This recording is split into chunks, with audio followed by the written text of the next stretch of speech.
জমিয়তকে আমরা একা ছেড়ে দিতে পারি না। জমিয়ত উলামা ইসলাম আমাদের, জমিয়ত উলামা ইসলাম ইসলামী ভাবধারার এই প্রতিনিধিত্বশীল একটা সংগঠন। কি চমৎকার আমাদের বাংলাদেশের বিচার ব্যবস্থা! একই ঘটনা, একটা মামলা, কিন্তু রায় দুই রকম। প্রভাবশালীরা সব নির্দোষ খালাস, একজন আলেমের ফাঁসি। এ কেমন ন্যায় নীতি আমাদের দেশে? সম্মানিত দর্শক শ্রোতা, আমরা 24শে জুলাই আন্দোলনে বৈষম্য দূরীকরণের স্লোগান নিয়ে মাঠে ঝাঁপিয়ে পড়েছিলাম। বুলেটের সামনে দাঁড়িয়ে আমরা আওয়াজ তুলেছিলাম, বৈষম্য চাই না, আমরা চাই সর্বক্ষেত্রে সবার সমান অধিকার। আজকে তো সেই ফ্যাসিস্ট নেই, তারা গণরোষের শিকার হয়ে দেশ ত্যাগ করে চলে গেছে প্রায় 2 বছর, কিন্তু আমাদের দেশের কোনো কিছুরই পরিবর্তন হলো না। আফসোস, এদেশে গণকমিশন তৈরি করে জনগণের মতামত নিয়ে একটা গণভোট হয়েছিল, সেটাও আজ অগ্রাহ্য করে ক্ষমতাসীনরা চলছে। কিন্তু আমার দুঃখ অন্য জায়গায়, প্রিয় বন্ধুরা। 2004 সালে, প্রায় 2 যুগ আগে একটা মামলা হয়েছিল। যে ব্যক্তি মামলা করেছিলেন বা যাকে কেন্দ্র করে মামলা হয়েছিল, তিনিও স্বাভাবিক মৃত্যুবরণ করেছেন। আমাদের তৎকালীন আওয়ামী সরকারের প্রভাবশালী মন্ত্রী ছিলেন সুরঞ্জিত বাবু। তাকে হত্যা চেষ্টার একটা মামলা হয়েছিল। সেই মামলায় অনেক প্রভাবশালীদেরকে আসামি করা হয়েছিল।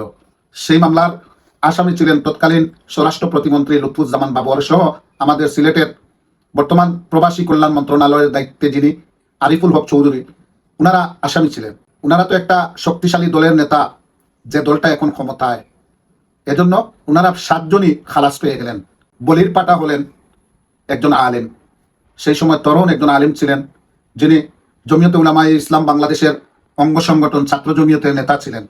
তাকে মামলার আসামি করা হয়েছিল, তাকে গ্রেফতারও করা হয়েছিল। তিনি এখনো কারাপুষ্টে দিন গুনছেন। তাকে মৃত্যুদণ্ড দেওয়া হয়েছে।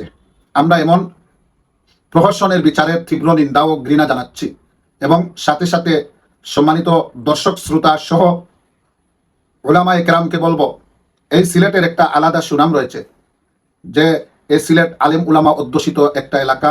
সিলেটকে পুণ্যভূমি বলা হয়, আধ্যাত্মিক রাজধানী বলা হয়।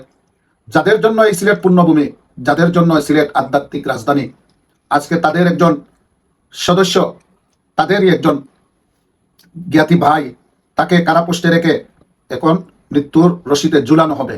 অপরাধ কি? তিনি সুরঞ্জিত সেনকে হত্যা করার চেষ্টা করেছেন।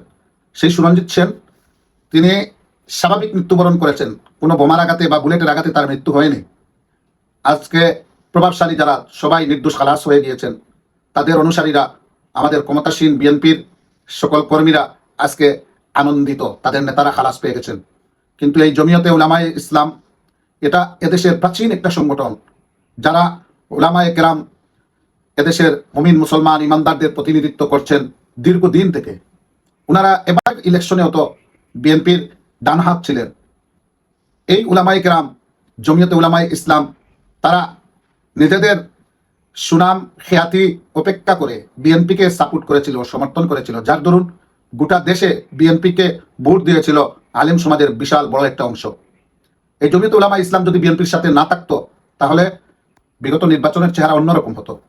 এই জমিয়তে উলামায়ে ইসলাম 4 আসনে 4 জন প্রার্থীর বিনিময়ে গোটা দেশ বিএনপিকে ছেড়ে দিয়েছে, এবং সেখানে যত জমিয়তের সমর্থক ছিলেন সবাই বিএনপির হয়ে মাঠে কাজ করেছে। আমি সিলেট 1 আসনের কথা বলতে পারি। এখানে একজন অত্যন্ত গুণী এবং জ্ঞানী আলেম ছিলেন, প্রতিদ্বন্দ্বী ইসলামী আন্দোলন বাংলাদেশের অ্যাডভোকেট, পাশাপাশি হাফেজ মৌলানা, অত্যন্ত পরহেজগার ব্যক্তি, আমাদের প্রিয় মাহমুদুল হাসান ভাই। আমি সিলেট 1-এর অনেক রিলেটেড আমার আত্মীয় স্বজন আছে, সবাইকে বলেছিলাম যে ভোটটা হাত পাকায় দেওয়ার জন্য, কিন্তু ওনারা দেন নাই। ওনারা বলেছেন যে জমিয়তে উলামায়ে ইসলাম যেহেতু সাপোর্ট করেছে আব্দুল মুক্তাদির সাহেবকে, আমরা আব্দুল মুক্তাদির সাহেবকে ভোট দেব। আমার বন্ধু স্বজন হওয়া সত্ত্বেও হাত পাকায় ভোট দেন নাই, ওনারা আব্দুল মুক্তাদির সাহেবকে ভোট দিয়েছেন। আজকে সেই ভোটের রেজাল্ট আমরা পেয়ে গেছি। এজন্য আজকে হাফিজ মৌলানা নাইমকে ফাঁসির রশিতে লটকাবে, আর সেটা দেখে দেখে জমিয়তে উলামায়ে ইসলাম তৃপ্তির ঢেকর তুলবে। আমি এর তীব্র নিন্দা ও প্রতিবাদ করছি। সাথে সাথে অনতিবিলম্বে এই প্রহসনের বিচারকে পুনর্বিবেচনা করে হাফিজ মৌলানা নাইমকে মুক্তি প্রদানের জন্য দাবি জানাচ্ছি, এবং সাথে সাথে সিলেটবাসী ধর্মপ্রাণ মানুষ সবাইকে বলবো, আপনারা একই দাবিতে যার যার অবস্থান থেকে সোচ্চার হন। হাফিজ মৌলানা নাইমকে রক্ষা করুন, জমিয়তে উলামায়ে ইসলামের ঐতিহ্যকে রক্ষা করুন। হয়তো বর্তমান নেতৃত্ব জমিয়তে উলামায়ে ইসলামের আমাদের আকাবিরিনদের নীতি থেকে হয়তো তাদের পদস্খলন হয়েছে, কিন্তু এই জন্য জমিয়তকে আমরা একা ছেড়ে দিতে পারি না। জমিয়ত উলামা ইসলাম আমাদের, জমিয়ত উলামা ইসলাম ইসলামী ভাবধারার এই প্রতিনিধিত্বশীল একটা সংগঠন। আমরা সেই সংগঠনের পাশে থাকবো।